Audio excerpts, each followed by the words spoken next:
Hi, everyone, and thank you for joining us today for Advanced Pediatrics webinar, How to Have the Talk with Your Child.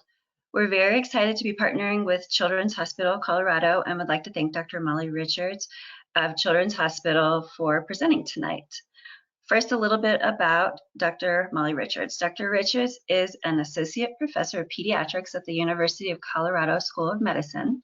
She is Medical Director of the BC4U Family Planning Clinic, Associate Fellowship Director of Adolescent Medicine, and Coordinator of the Training Curriculum in the Family Planning Clinic at Children's. She splits her time clinically in adolescent medicine, primary and specialty care, and in family planning. Her research interests focus on contraceptive counseling in adolescents. We're also joined today by our very own advanced pediatrics providers, Dr. Danielle Clancy and Dr. Will Payne. Dr. Clancy joined Advanced Pediatrics in 2011 and became a partner in 2020. Dr. Clancy graduated from the University of Colorado Health Sciences Center in Denver in 2008, following an undergraduate degree in kinesiology with a minor in biochemistry at the University of Colorado Boulder. She completed her pediatric residency at the Children's Hospital in Denver. Her pediatric interests include newborn care, obesity, sports medicine, and cardiology, and she and her husband have 4 children. Dr. Will Payne joined Advanced Pediatrics in 2012 and became a partner in 2016. And Dr. Payne graduated in 2008 from St. Louis University School of Medicine in Missouri and completed his residency at Rainbow Babies and Children's Hospital in Cleveland, Ohio. His interests include management of asthma and allergies, and he's also married to another physician who specializes in physical medicine and rehabilitation. He also has 4 children with his wife. Along with Dr. Richards, our advanced pediatrics providers will be panelists during the Q&A portion of tonight's webinar. So please remember to submit your questions throughout the webinar using the questions feature, and we'll try to get to as many of your questions as possible following the presentation. Now, let's turn the presentation over to Dr. Richards. Dr. Richards, welcome and thank you for presenting and joining us tonight. Yeah, of course. Thanks so much for having me. So it's weird to give a presentation and not be able to see anybody, but I'm just going to talk to myself, which is fine. I'm going to, somebody's helping me advance the slide, so apologize if I have to tell them to advance it. So the reason I was invited to give this talk was just to talk a little bit about, we call it the talk, but really talking about sexuality with adolescents and even with children. So just to go through kind of some of my intro slides. So I have no financial disclosures. I do have 2 elementary school aged girls. And I work in clinics where sex and sexuality are discussed all the time. But I promise you that that doesn't make conversations with my children any easier. So I do empathize. Okay, you can move forward with the slide. So the objectives is I just wanted to talk a little bit about sexuality and really describe normal sexual development. Review what we know about influences on sexuality and sexual behavior, describe kind of what we're talking about, which is really kind of parent and guardian teen communication and kind of quick tips for kind of communicating with your teen. And obviously answering any other questions that you might have. So one of the first things I want to say, and this is sometimes you feel like it's obvious, but it's really not. When we have any word that has sex in it, we just kind of correlate that with sex. What I really want to talk about a lot about is sexuality, which is a kind of a normal part of life and throughout the lifespan, and we'll talk a little bit about that. And basically what sexuality means, because it doesn't just equal sexual behaviors. Sorry, you can go ahead. So not to get too kind of mired in definition, but we know that sexuality is an ongoing process that really begins in early childhood. So I think some of us as parents, or just in general, even as providers, kind of want to think of it as like an on-off switch, right? So like people don't have sexuality until a certain age, and then you have to talk, and you're going to start talking about it. And That's obviously not true. It's a process, and even though it makes us uncomfortable sometimes when we talk about sexuality in younger children, there's a lot that is involved with it, and that includes things like gender identity and expression, relationships, even kind of younger peer relationships, as well as kind of romantic relationships, and then usually later in life gets more into kind of sexual attraction and sexual behavior, which is what I think more of us are uncomfortable really broaching with our kids and teens.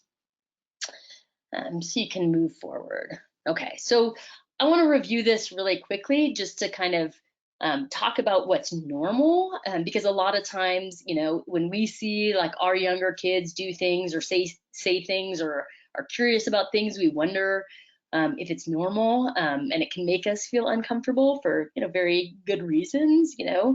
But what we know about sexuality, when we're talking about gender role and identity, which I know has been talked about a lot recently, that's pretty well established early on, right? So prior to adolescence, kids really do get a sense of their gender identity, and really, even kind of the idea of relationships and what that means, even if it's not sexual relationships.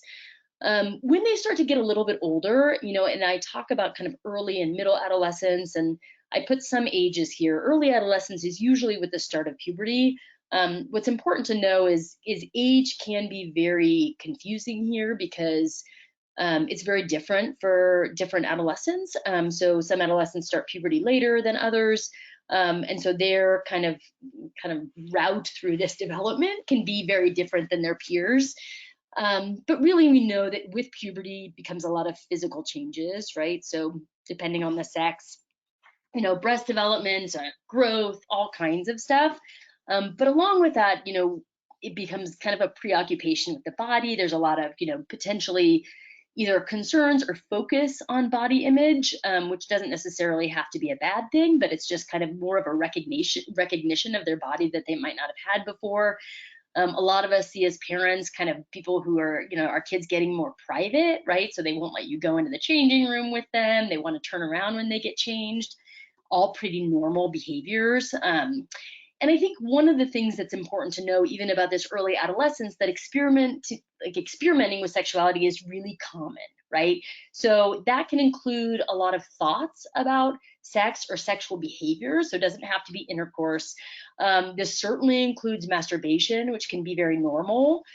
What's not normal is sexual intercourse. Like in young adolescents, even as we get into middle adolescence, it's really not that common. So it is okay to talk about sex and to find out they're curious about it, or even experimenting with some things on their own bodies, or searching some things, which we can talk about in a little bit.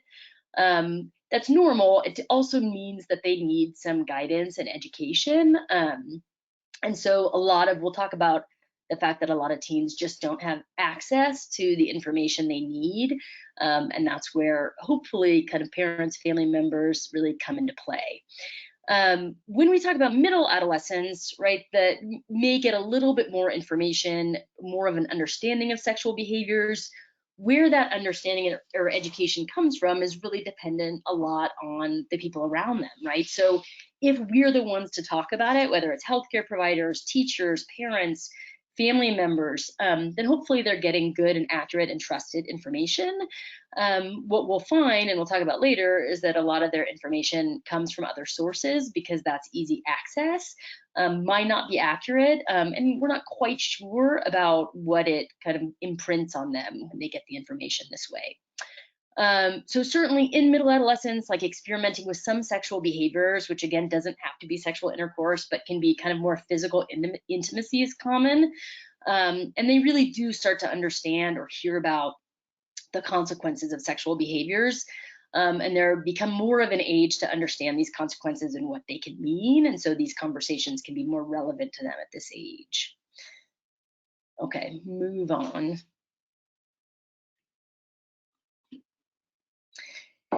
So just to point out, and I think for some people this is good news, and for some people it's bad news, but when you look at kind of normal sexual behavior, when we're talking about actual sexual intercourse in adolescents, and this is in 12th graders in Colorado, what they find is that about half, if not a little bit more, of adolescents have had sexual intercourse by 12th grade. So that's not everybody, right? And that's not nobody. So basically, what it means is, even though we're talking about now that sexuality doesn't equal sex, that certainly there's not a right time to kind of have this conversation. The earlier the better, but not even, not even just like a talk, like more of a kind of a ongoing conversation kind of throughout adolescence, that can be really helpful to kind of prepare them for what experiences they might have. Like, and we'll talk a little bit about what your values are, and certainly adolescents do pay attention to their parents' values. That does not necessarily mean they will follow them. I think a lot of adolescents will, meaning that if they know that their parents' values are for them to wait until they get married, or wait until they're a certain age, then they're more likely to do that. But if those are very kind of strict values that are like the rules of the house, if they don't stick to those, they're very unlikely to tell you about it. Which, some parents might rather, but that's just something that's important to know. Okay, next slide. So I think I get a lot of questions about kind of influences on sexual behaviors. Although there's a lot of research on it, media goes so fast that it's hard for research to keep up, and adolescents are ahead of us every step of the way when it comes to media or social media. And so it's really hard for us to even track where they're getting their information and how it's influencing them. We do know that kind of traditional media has a lot of sexual content. What it doesn't have is like discussion around that sexual content, right? So whether or not sexual content is appropriate, there's little discussion of emotions, responsibilities, little discussion about birth control, risks of sexual activities, or really sexual relationships in general. I think there's definitely some TV shows that do a better job, and I think that kind of over the years there has been a little bit more responsibility taken by media in terms of talking about contraception or condom use or things like that. But certainly in the past, some of the TV shows I grew up with were okay, but things like Gossip Girl, the new 90210. I mean, some of the things are, they were really marketed on the fact that they were very racy, and that sometimes, was really not giving people the right education, just kind of showing them what they might think that it should be like. Okay, so, and basically research just showing that it can be, like a super peer, meaning if they're not getting a lot of information otherwise, then they're going to turn to places like the media. And again, I'm not going to talk too much unless there's questions about these kind of subjects, because they're whole different topics, but they are the questions I get asked often. I think one important thing to know about sexting is that when we look at kind of normal adolescent development and kind of the way flirtation or experimentation happens, this can be a very normal for adolescent development, meaning, what they call a modern form of flirting. But the problem is, whether it's normal or not, it has a lot of really unique challenges, and that's why it can be concerning. Most research, which is, reassuring, shows that the majority of sexting that happens in adolescence is consensual.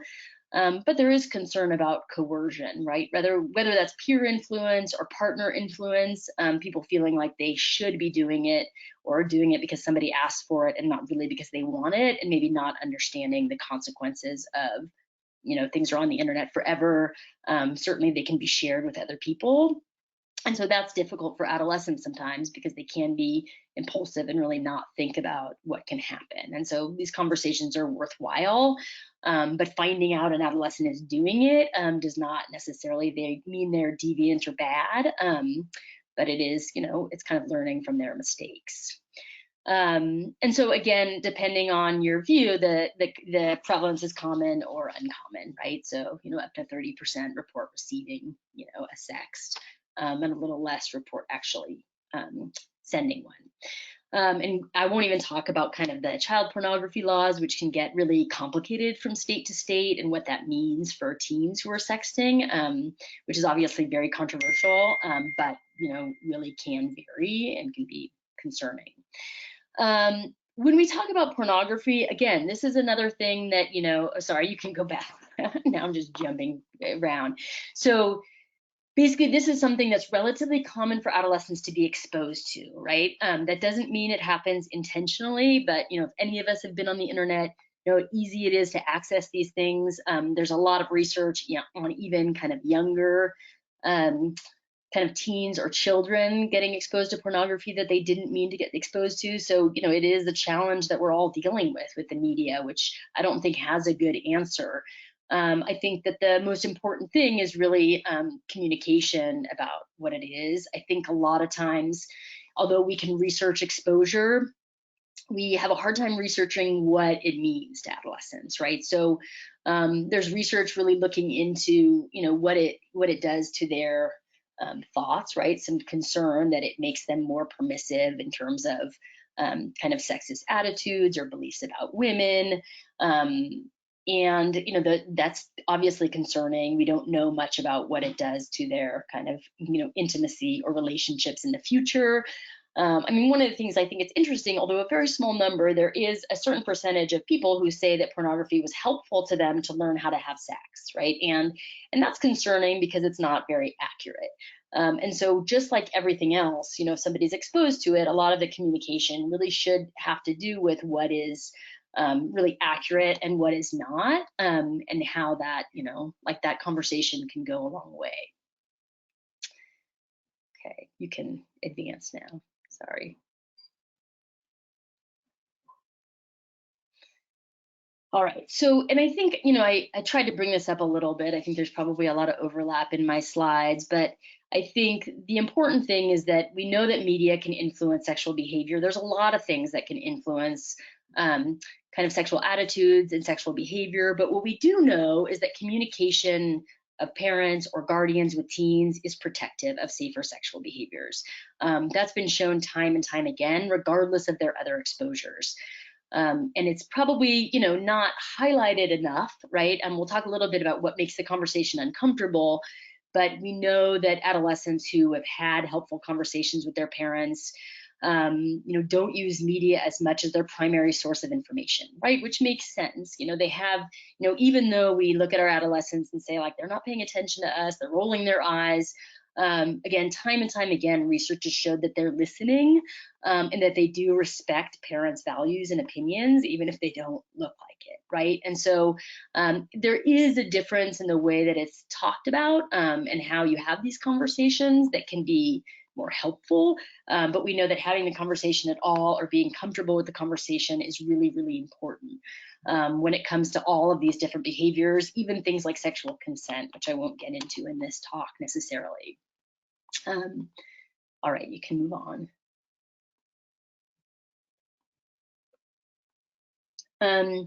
So I apologize about this slide. It's not helpful at all. But what I wanted to say, and I think one of the kind of triggers for this talk was that, well, a lot of people aren't getting sex ed in schools because of COVID, that might be missing. I think what I want to highlight is, even though Colorado has done a pretty good job, and we did kind of pass a House bill a year ago, really trying to make sexual education more comprehensive, it's still around the country, certainly not mandated, nor does it have to be medically accurate. In Colorado, it's still not mandated. So what we do know is that if it's provided, it has to be comprehensive, it has to be medically accurate, all good things. They have to talk about things like consent, contraception, kind of risks, all that. But they don't have to do it at all, right? And so it doesn't, obviously some of the bigger school systems definitely cover it. The age varies, but in charter schools, some private schools, it's not necessarily being done. That's really something you need to ask about. But regardless of whether they're getting it in the schools, and that is helpful and necessary, there's still a benefit, and a big one at that, about having a conversation with parents and guardians that even outweighs what the school can offer. Sorry, you might need to go forward, because yeah. All right. So why don't parents and kids have the conversation, right? I think it's pretty obvious that there's a lot of, pretty sensical reasons, right? Some parents, and this goes for parents and kids, just don't feel like they have enough knowledge to even start the conversation, right? So, what are they going to say? What questions are they going to ask? Am I going to feel stupid? So that can be part of it. Lack of comfort, right? I mean, this is sometimes a hard conversation to bring up. It can be awkward. It can be embarrassing, especially for the teen, but sometimes for the parent as well. Certainly fears of saying too much, right? So we'll talk a little bit about that. Parents being like, well, especially with younger teens, like, where do I draw the line? Like, how much information do I give and how much is too much? And teens probably worried about the same thing, but also kind of worried about difficult questions. Like parents are worried about, like, what if they ask me something that I don't want to or can't answer?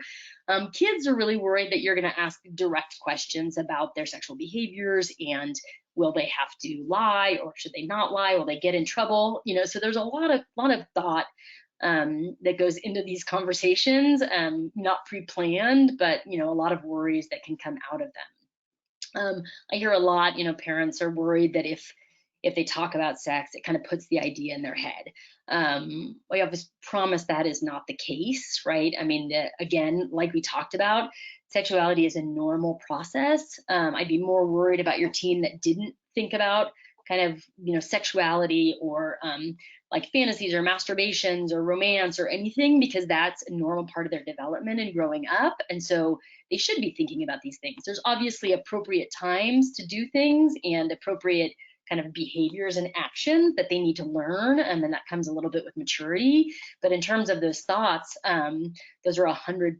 normal. And then obviously a lot of fear of judgment. Definitely, I speak to teens who feel like their parents would be okay with what's happening, but are really worried about being judged. Parents feeling like they're too young or they're irresponsible or kind of, or worse, right? And so there's a lot of complexity there in that decision making. Okay, you can move forward again. Okay. And I kind of covered this. Obviously, we know that communication about sex does not encourage teens to have sex. There's been a lot of research on that, whether it's through the schools, whether it's parents. Certainly, things can influence kind of their beliefs about sexual behaviors, but just communicating about it, especially in kind of a comfortable, non-judgmental way, is actually very protective. And like I said, we know that there's a positive association between communication and safer sexual behavior, even including delaying sex or using contraception with sex, communicating about sex, sexual consent, all that. We also know that this effect is stronger for girls than for boys. And there is research showing that the conversation itself happens more with girls and moms than boys and dads, or boys and moms. And I think that that's something we need to change, right? I think there's a lot of conversation about sexual consent that is bringing the conversation more toward boys. But I think because of there's some kind of sexual scripts, like traditional sexual scripts that we all kind of conform to a little bit, like boys are supposed to have sexual feelings and supposed to want sex and girls are not. And so, well, it's okay what boys do, less conversation with them about pregnancy prevention and risk taking, because a lot of responsibility is put on girls to actually, protect themselves. And so I think that conversation needs to be more balanced. We talk a lot about it with boys in our practice. And I think they want the information. They just kind of don't know how to ask for it because they're not sure it's their role. Okay, we can go forward again. All right, and so the research that's been done on conversations that do happen, I think that this might make sense to a lot of us, right? Conversations are often what we hear about, like, oh, okay, now they've reached a certain age, we're going to have this talk, right? They tend to be really narrow in scope, very risk avoidant, right? So really like, don't have sex. Sex will cause pregnancy, sex will cause STDs, right? That can be kind of the scope of the conversation, which, although providing some decent information is probably kind of not as comprehensive as they need. Parents are often seen as kind of uncomfortable, really rule oriented, like this is the way it goes, don't disobey me. Teens are often seen as avoidant and dishonest. It's just not a great experience for anybody in these kind of situations. Definitely, we know, like I said, emphasis on negative topics and risk taking, and really exclusion of positive topics associated with sexuality. So this idea, which can be hard for all of us to envision, is that our children will likely grow up to have sexual relationships, and trying to pave the way for those to be positive sexual relationships, instead of just deciding like, okay, well, when they reach adulthood, that's okay, they'll figure it out themselves. They'll figure it out, but it'll be a much bumpier road. Okay, you can move on. So these are kind of tips. I know this doesn't cover everything, right? And so that's why I'm happy to answer questions, and it doesn't make it any easier. But I really do, I take care of just adolescents. So I don't see a lot of little kids. But I think what's important for us all to know is that communication of sexuality shouldn't be avoided, right? I think it's, even a lot of us, when you were younger, just didn't talk about anything to do with that. And then you just kind of got exposed through TV, like, what's that? And then maybe somebody had the talk, or you heard about it from your friends. And I think a lot of that even comes with really kind of early avoidance of certain things like body parts and functions, right? So not using the appropriate words for body parts, which is, even though sometimes like they're kind of cute words, it really makes it seem like it's shameful or not appropriate. I think that you can talk about privacy, and what those parts are in terms of safe touching and everything, while still saying that this is your vagina, this is your penis, right? These are kind of normal parts of your body. And I think that having kind of that accurate and honest communication is protective, right? We'll talk a little bit, I think there's some overlap here when we talk about different questions, but I think my daughter was 6 or 7 when she asked me what sex was, because she heard about it from some older kid. I think sometimes it's important, not only to be honest about it, but really to ask what they want to know, because it depends on their age, right? And because if somebody asks like, what is sex, which is a really kind of big loaded question, doesn't mean they want all the information, doesn't mean they want to sit down and have like diagrams and everything. It also doesn't mean you say like, wait until you're older or anything like that. But there is a middle ground, like, what do you think it is? What do you want to know about it? That doesn't include, especially in younger kids, having to give them more information than you think that they really want. The other thing that I like to bring up about puberty is the concept that this is not a bad thing. I think most of us know that, but I think there's a lot of mixed messages sometimes given to teens. I see this especially in girls about not growing up, right? So, don't grow up. I don't want you to get your period. I don't want you to go through puberty. And that's kind of an understandable thing for us to do as parents, to be like, I'm scared, I don't want that to happen, I don't want this to happen. And I think most of them are fine with that, and they understand kind of this break from their parents. But it's also important to talk about as a normal and positive experience, right? I do see teens, and again, it's not normal, that are really either afraid of puberty or avoidant of puberty for a lot of different reasons. And so I think we really need to be like, yeah, this is exciting. Like, you're going through a next stage in your life, and this is what it means. And I went through it too, or, your father or their mother did, or something. And so I think that that's important, just to give them the perspective that what they're going through is normal. And it's not, oh, go like hide in your room, only talk to your mom about this, right? Because it is important for them to realize that it's not something they should be ashamed of.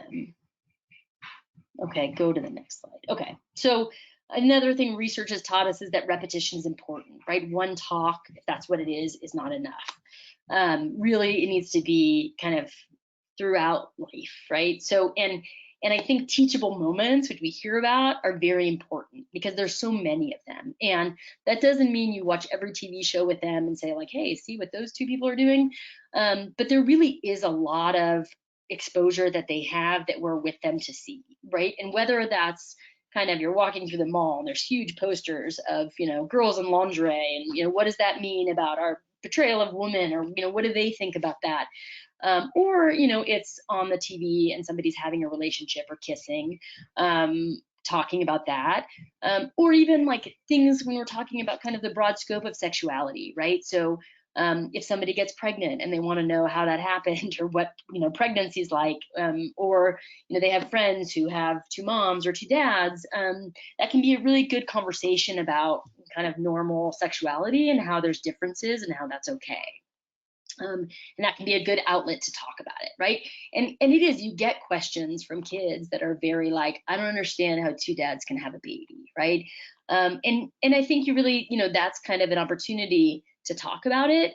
I used a lot of like books because I was like, whoa, and there's a lot of really good books that kind of talk about sexuality and sex, and they're helpful because I have two little girls, and the older one was actually very interested, and for like a month, read this book, and then just got rid of it and was fine. And my younger girl took one look at the book and was like, not happening, like I'm not ready for this.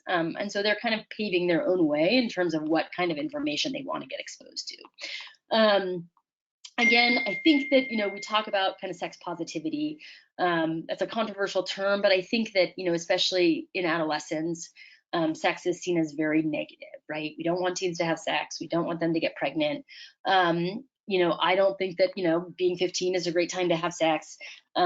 But I also think that if people are going to decide to have sex, or they do have sex, really having communication about it, and talking about kind of the positive aspects of a sexual relationship can be very protective.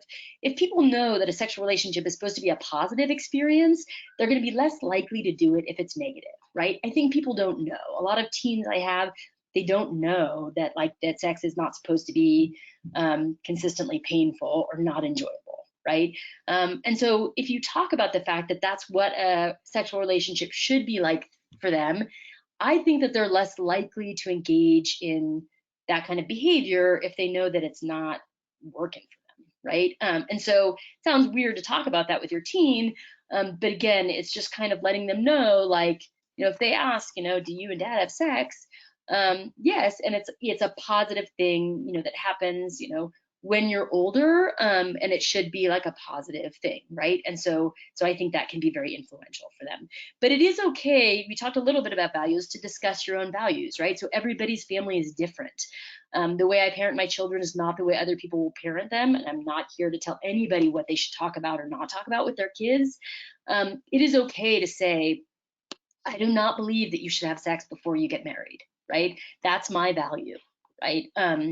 I think you can say that and also talk about, like, what if, right? Meaning that, like, hey, this is not something I would want you to do because it's not my value. If it's something you decide to do, this is what I'd want it to look like for you. I think it should be a positive experience, and that's what I think, right? So again, like I said, they respect your values. If they think that it's a no-go, meaning that you will kind of be so angry or disappointed, if they do it, they will not talk to you about it, right? And that's okay as long as they have somebody to go to, but I think that's important to know, right? You are shutting out that half of the conversation. And again, it's okay if a kid comes to you and says, I've had sex, you can say, that's not something I wished you had done, right? That's not something I would have done, and this is why. But let's talk about kind of, our next steps. Okay, move on. Okay, so I wanted to leave a lot of time for questions. Again, I picked these books only because these are the books that I got my kids, and I thought that they were very helpful. They're very comprehensive, but they really cover sexuality well, and they really are written for kids that are pretty young, right? And so, even as an adolescent medicine specialist, when my 6 or 7-year-old is like, what is sex? We tried to describe it to her, I was like, we gave her the information she wanted to know. And then I think like a week later, she was in the bathtub with her sister and told me, like, I'm having sex with my sister. And I was like, well, I think we need to talk about this more because, there's certain things that I don't think are getting through. So I think that's why I bought these books, to help me, because it was not as easy as, maybe for me talking to a 6-year-old who at least had some exposure that I could kind of myth bust with or something.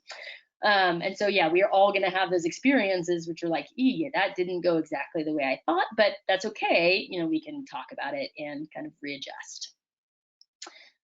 So that's all I have. I'm happy to take questions, or I know there's other people on the panel that, might have different perspectives.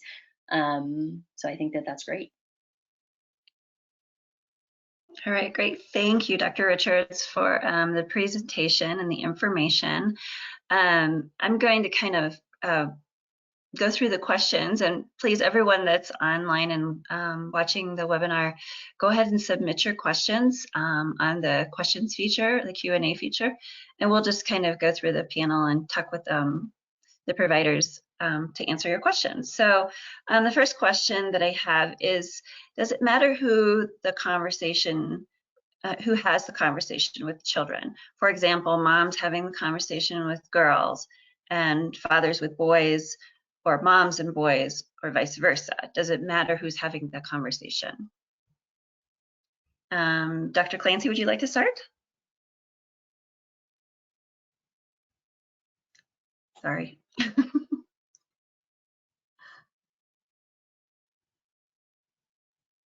Oh, we can go to. Okay. It took me a second to unmute. I guess, I think for a lot of us, most of the time we feel more comfortable talking to our children of the same sex. I certainly don't think that is a critical thing, and I think it's very okay and appropriate for parents of the opposite sex to have the conversation, as long as they feel comfortable. Like Dr. Richards was saying, if it's going to be a very uncomfortable conversation for dad to have with his daughter, then it may not come across the right way and it may not be a productive conversation.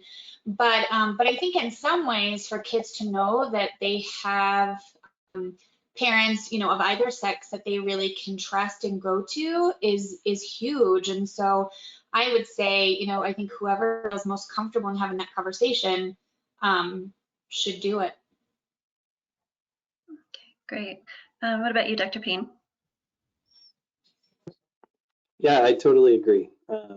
Although I joke with my wife, I have 3 boys and a daughter, and I've already pegged my wife to talk to my daughter. But no, I think that it's all about that comfort level, and I think also, I'd love for my kids to know that they could come to my wife or me with their questions, whoever they're comfortable with too. So I think gauging the child's comfort level is important too. Great. Dr. Richards? Yeah, I think I agree with all of that. I do think, sometimes people don't have a choice, right? Meaning that like they have a single parent. I do think that sometimes, boys do want to talk. There is research showing that they really value like a kind of a male perspective, and they are having these conversations with their mom, but sometimes it's valuable to have a kind of a male perspective as well. So, if like a mom or dad doesn't feel comfortable like engaging another relative or source of information, can be helpful. But I also think parents should have these conversations together. I mean, in a lot of ways, not sitting your kid down, but like talking about sexuality and everything. A lot of times these conversations come up, at the dinner table or like, driving in a car. Like there's research showing that talking to like your son in a car is the best way to do it because you don't have to make eye contact with teenagers. And so they are listening, even if they're like texting, and that can sometimes be the best way to have a conversation with a teenager. But yeah, I mean, sometimes it comes up when you're both around, and being able to model that you both are comfortable with that conversation, and that you have a positive and healthy relationship. Like if there are 2 parents in the household or 2 guardians in the household, can be very beneficial for them. That's great. Okay, so another question. Is this something that we should approach proactively or wait until our children show an interest? For reference, my kids are 10 and 8 and they show no interest, but the 10-year-old is showing signs of starting puberty. So is that something that we should be proactive about whenever puberty is starting but there's no interest? What do you guys think? Let's start with Dr. Payne this time.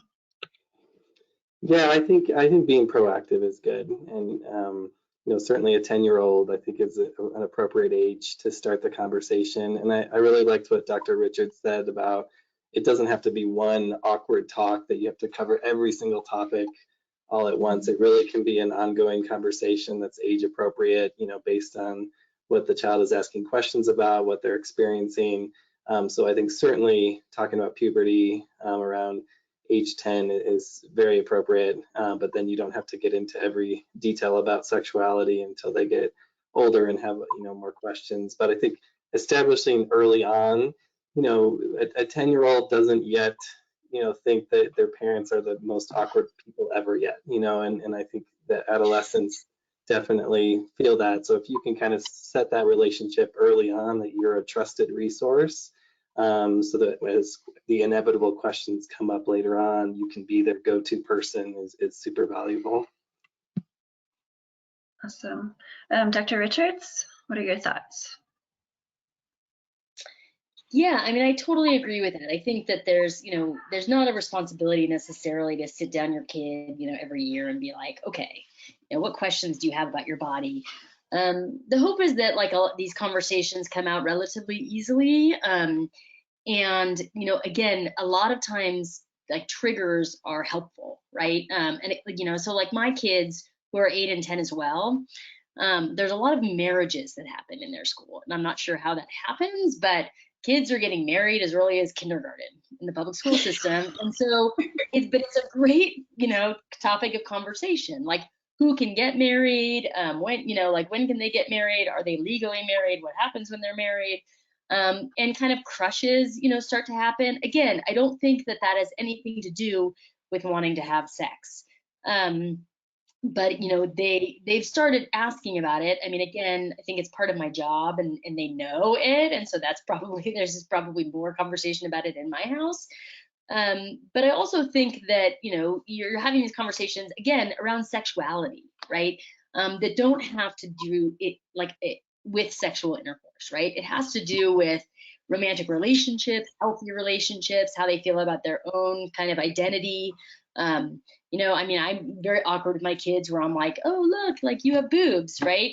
But I think it's like, yeah, like this is a positive thing. You're growing up. And I think it makes them more comfortable talking about it. The fact that I'm not ignoring the fact that their body's changing, right? I'm their mom. I should notice that. And so even if they're kind of awkward about it, I'd be like, yeah, like let's talk about this. And so I think that can open conversations for the future. I don't think you need to sit down with a 10-year-old and be like, here's what sex is. Maybe they'll ask. I do think that there might be a time when, you catch your adolescent or something masturbating or whatever it is. There might be a real window there to be like, hey, listen, like this is totally normal, right? And that's kind of a normal part of your life. You should do it in private situations, especially the younger kids who kind of find things out early. But I think that can be kind of a trigger for conversation as well. Dr. Clancy? I don't know if I have a lot more than that. I think just definitely taking advantage as things come up organically. Like Dr. Richards was saying, my girl at the time, like they're, so-and-so is their boyfriend or they're in love with so-and-so. And obviously they don't understand what that means, but that's an opportunity to have that conversation. And so I say, like, what does it mean to you that he's your boyfriend? Or what does it mean? What do you think it means when you say that you love him? And so we start talking about relationships. And then I assume as they get a little bit older and those conversations come up, they'll become a little bit more detailed as far as relationships and intimacy. But I agree. I don't know that I would just, they're a certain age, so it's time to sit down and have that talk. I think you can let things sort of come up organically. At some point, if they don't, you do have to conversate. If they're 16 years old, it's probably past time. But generally, things will come up along the way, whether it's just kids joking about their boyfriends or things you see on TV and TV shows and that sort of thing. Or like the books that Dr. Richards mentioned. Another question, hi, thanks for conducting this informative session. As parents, we started talking about the changing bodies of our son and our daughter. They're 10 years old. How do you start the conversation about sex? They both are reserved, and I don't expect them to come to us with questions. How do we encourage them to do that? So how do we start the conversation and encourage them to come back with questions? Let's start with Dr. Richards this time. I think that's a good question. Kids have their own personalities, right? And you might know from the beginning that this kid's never going to ask me anything. Like they either know it all or they're going to find it out on their own. I do think that, sometimes there is a place to kind of really sit down, especially if you have a more introverted or private kid, and be like, hey, I want to see how you're doing. I want to talk about these things. Like, some kids, start dating or having crushes, or, I want you to know that, I can talk about that. Giving them kind of an opening to talk about it if they want, right? Not all kids are going to want to. Sometimes books like that can be helpful in that situation, just leaving them around the house, right? Or giving it to them and being like, if you have questions, I think the most important thing is letting them know you're comfortable with it, right? Because if they don't bring it up and we don't bring it up, then they think it's secret, right? Especially if it's relatively secret or shamed at school, like don't talk about that, like that's a bad word. Then I think it's kind of knowing like, hey, we can talk about this and you're not going to be like punished and nothing's bad, right? And so sometimes even like, yeah, like this is a book I bought, we can talk about it. They might not even bring it up, but it's a book that's like, accurate and talks about good things, and they may or may not bring it up in kind of strange, weird ways because they want to know your opinion. They just don't know how to ask, and they certainly don't know how to bring it up. Okay. Dr. Clancy, what do you think? How do you start the conversation? So I guess I think a little bit just go back to what I was saying before, and I think you need to take advantage of when things do come up, because I think it's easy to brush that off, those times off where they bring up a crush or like I said, kind of just joking about having a boyfriend and that sort of thing. So I think you just have to be prepared to take advantage of some of those opportunities, knowing that they might not come to you directly and say, I want to talk about this. Yeah. What about you, Dr. Payne? Yeah, I totally agree. I don't think I would have much to add. It's just I think having that ongoing relationship and being a good resource, and just knowing that it's going to come up for them at some point, and they're going to hear about this from many different sources. So you just want to make sure that you're always a good, trustworthy source. I've actually had a few families that have actually scheduled appointments with me to kind of help talk about sexuality and puberty. So I think knowing that we're always a resource for that as well, if that kind of helps kind of mediate the conversation, we're happy to do that. Gives me good practice for my kids. Very good. That's good to know. Another question. Hello, my daughter's dad and I are divorced and have different values when it comes to sex. I want her to be able to make her own choice in terms of values, but don't want her to feel torn between her two parents or feel like she's disappointing us. Any thoughts about how to best navigate this? It's a good question. And let's start with Dr. Clancy.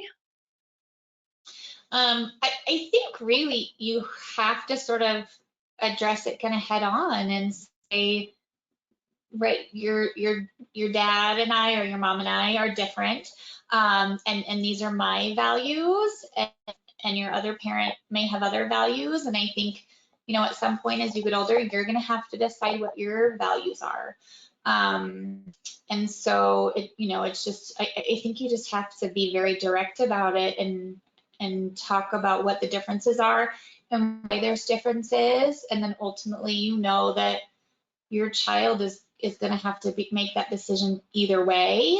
Yeah, I think you just be direct. Okay. What about you, Dr. Richards? Yeah, I totally agree. I don't know if I have anything else to add. She said it wonderfully. I mean, I really think that, kids are smart, and teens are as well. I guess they're kids too. But really, having that conversation and being like, listen, your dad and I disagree, right? Or we have different values. It's okay for people to have different beliefs and opinions, right? I have this conversation with my kids all the time about religion or politics, right? That doesn't mean they're bad people. It doesn't mean that he doesn't love you and value you. It just means that we have different, perspectives on this. And here's mine, right? And so, yeah, it's hard to navigate. I don't think that you have to explain kind of what your I know that can get complicated, but your situation is kind of to your ex, but I do think like having that honest conversation is really helpful. Okay, good. Dr. Payne, anything to add? Yeah, I think I would just echo and also, what Dr. Richards said in her talk, that, to make sure that your child knows, even if, you make this decision that I don't necessarily agree with as your parent, I'm still here for you as a support. And, just know that you can always talk to me, with whatever decisions you make, and, we can work through that so that they know that you're there for them regardless. Yeah, that's great. Thank you for reiterating that. Another question, my 5-year-old was asking how women become pregnant. What would be appropriate language to explain this to her age, and how much detail is appropriate? Let's start with Dr. Payne. Yeah, I don't think you have to get into too much detail. I think you can say, boy, how would I answer that? Sorry. I would simply say it's historic. I think you can say that, Dad and I love each other a lot, and we made this baby, and the baby's going to be, coming out of my belly, and I think it's okay to talk about, the birth canal. This is, the baby will come out of my vagina. You can use the anatomic terms, but I certainly don't think you have to get into talking about sexual intercourse as how the baby is made. If you have a very persistent 5-year-old, maybe that's when you break out the book, like Dr. Richards mentioned, and you can get more detailed as you feel comfortable. But hopefully you don't have to get into too much detail, because I think that that's okay to kind of keep it simple. Absolutely. Dr. Richards, do you have anything to add to that? So it's so funny how it comes across where like everybody envisions their conversation with their kid, and then they panic. And yeah, this exact thing happened, right? And my husband went directly into like the sperm and the egg, and I was like, like that's where you're going with this. And so it is like, I think that kind of what's it, turning around the question, like, what do you know about it? What have you heard, right? I don't think, we should lie about it. If they've heard something that's true, I think we should say that it's true, right? But in your own words, right? Because they might not have heard something that's totally appropriate language. But I mean, I did, when they really asked me, I said, this is how it happens anatomically, right? I said, and honestly, you get about 5 seconds into that conversation and they're like, that is disgusting, right? I mean, you're like, okay, right, end, right? So I think that it's okay to say, and again, everybody's going to have their different views. Some people are like, there's no way I'm telling my 5-year-old that, but that's what I said. Like, we had that conversation with my 6-year-old, and then they, went on for 2 years to think like people put their butts together and that's how they have sex, right? And so that's why I was like, wait, I have the books because I don't think you know anything. But I do think like it's okay to be anatomically correct and say that this happens. But I mean, I'm as terrified as everybody. I was like, do not repeat this in school. I don't want to be the mom that told you how to have sex and you told all your friends, right? So yeah, it is. It's not an easy situation, but I think kids are pretty smart, and like it's okay if they know. But I agree, like ask them what they want to know really and what they know already, and sometimes like in a minute the conversation will turn to something else and they'll have forgotten what they asked, right? So sometimes it's really not as important as they thought it was because they don't really care that much. Right. They're just striking up a conversation. Dr. Clancy, what do you think? Yeah, I think sometimes when that question comes up, sometimes we assume they want more information than what they actually do. And so I think, there's been times I think where my little ones asked and I essentially said, like, Mommy and Daddy decided we wanted a baby, and so now we have a baby, and that was it. Like, that was all we needed to talk about because they were little and they were good with that. I think when I was pregnant with my youngest, my oldest kept asking how the baby would come out of my belly, and so at some point I told her, and she was not having it. She just looked at me and she was like, that does not sound right at all. And then she walked away and she never asked again. So, so I think sometimes it really, they don't need as much information as we worry they want. So start small, and if they keep asking, you can, you know, stand on it, but start small. That's good. That's good. That's good. Okay, so another question. My daughter told her friend that she's pansexual. Where can I go to be prepared to discuss this with her, to let her know curiosity is okay? Okay, that's it, sorry. So my daughter told her friend she's pansexual. Where can I go to be prepared to discuss this with her, to let her know that curiosity is okay? So let's start with Dr. Richards. Pansexual.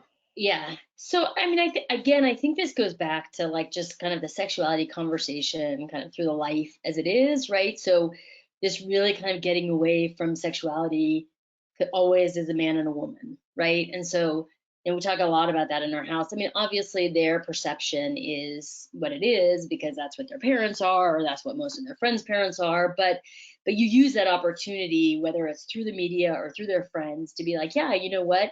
People can love and have sex with who they want to love and have sex with, and that's okay. Like everybody's different. And I promise you, kids and teens are way more knowledgeable about this than we are, right? And so sometimes you're worried about going into that conversation being like, I have no idea what that word means, right? And so it's okay, and often very beneficial, especially with teens, to be like, you need to teach me what that means. Because they like to be able to teach you something and feel a little bit superior for once. And so asking like, what does that mean to you? And, you know, and really saying like, hey, listen, you know, you can, you know, love and, you know, whoever you want to, or like whoever you want to, that's your choice, right? You know, hopefully, like if that's your value, right? I mean, you can say that's not what I believe, but, you know, this is, you know, I will respect what you believe. Again, there's, you know, teens are really redefining their identities. And I have a lot of teens who are, you know, or a lot of parents who are like, they don't know who they are yet. And maybe that's true. Like maybe at 16, they don't know who they like or what they like, but you have to respect where they are right there, right? So who knows where they'll end up? And a lot of people are like, well, they're just, you know, like going through a phase, maybe. But you need to respect that phase and say like, you know what, I respect, you know what you're thinking right now, and I'm happy to talk about it. And in 2 years, maybe that changes, maybe it doesn't, right? But a lot of times I see parents saying things like, well, you don't know anything right now, like it'll, you know, it'll change. I don't think that, you know, whether it's true or not, because sometimes it is probably not helpful to them at that point. They need to know that regardless of what they change into or how they identify, that you're going to be supportive of them. And so again, it's hard when you hear things from a friend and then you want to bring it up, you know, because that can be a little bit weird. But I think, again, having that conversation, letting them know you're comfortable, you know, with what they want to discuss and not judgmental, can be kind of helpful in at least navigating that if they choose to tell you. Great, thank you. What about you, Dr. Payne? Yeah, I think what I would add is that it's, you know, kind of what Dr. Richards was saying is it's okay as a parent to say, I don't know, you know, let's find out together. You know, I think it's okay to admit that you're not an expert, you know, and you know, you can always, again, use us as resources. You know, the books that Dr. Richards mentioned, American Academy of Pediatrics has great resources as well. If you go to their website, they have a bookstore with different books that include on sexuality. So yeah, I think it's okay to kind of learn together, and that way that you know that they're learning, you know, from a trusted resource. You want to be careful when you type that into the internet, of course, but considering your source, of course. But I think it's okay to say, let's learn together. Dr. Clancy, anything to add about talking about pansexuality or other discussions about curiosity? I think I would just echo what's been said already, just respecting where people are or where your kids are at with all of that. But definitely, I think kids respect it so much when we could admit we don't know, but let's learn together, or let's work on it together and figure it out. But being willing to hear that, being willing to have the conversation, and being willing to look at it together. And then, like I said, I think, just knowing kind of where to find some of those resources. The AAP website is good, and Dr. Richards may have some other more specific resources for some of that, but I think ultimately just being willing to have that conversation and look into it together. Well, we're right at 7 o'clock, and I have a couple of other questions, but I don't know, do you guys want to go through a couple more questions and go over? Is it okay? Just quickly? Sure. Okay, perfect. So our next question, we have two more, and they are this, sometimes girls with crushes on boys will chase them around the playground and punch them in the arm, maybe. My son gets very angry at them. I've tried explaining that they might have a crush on you. He responds with, ew, no, they're being mean to me. And how would you approach these types of behaviors? Let's start with Dr. Clancy. I mean, I think the hard thing with that is, some of it could be a little bit of a crush, but I think ultimately we still want to be teaching our girls and our boys that that's probably not an appropriate way to handle it when you like someone else or somebody likes you. So I think it's still important for child to still speak up and say to that other kid, I really don't like it when you do this. Like, do you want to play and hang out together or whatever? But I don't like it when you treat me this way or when you do these things. So I think we need to try to get away from some of those behaviors and making those behaviors seem acceptable. Okay. What about you, Dr. Richards? What do you think about that type of behaviors? Yeah, I totally agree. There's not a lot of evidence that that's true, but my husband has said it before, where he's like, "Oh yeah, they're just kicking you because they have a crush on you, right?" So I don't think that's a good lesson to teach our kids. Like,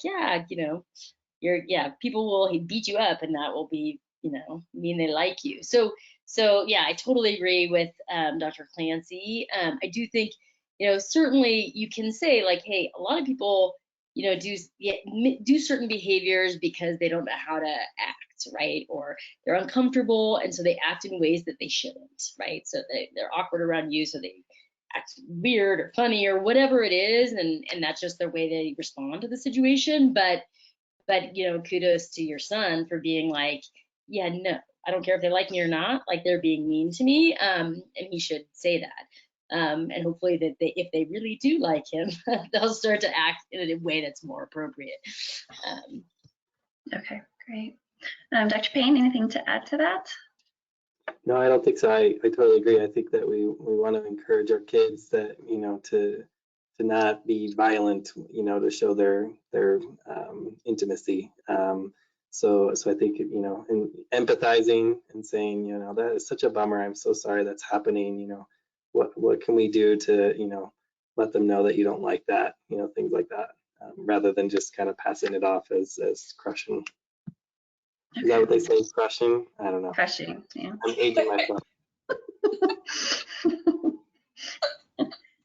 All right, just last question quickly. And the question is, how do I identify the gaps? What if I'm missing something? Are there like gaps that you see that parents might miss that you want to call particular attention to so that they don't miss them?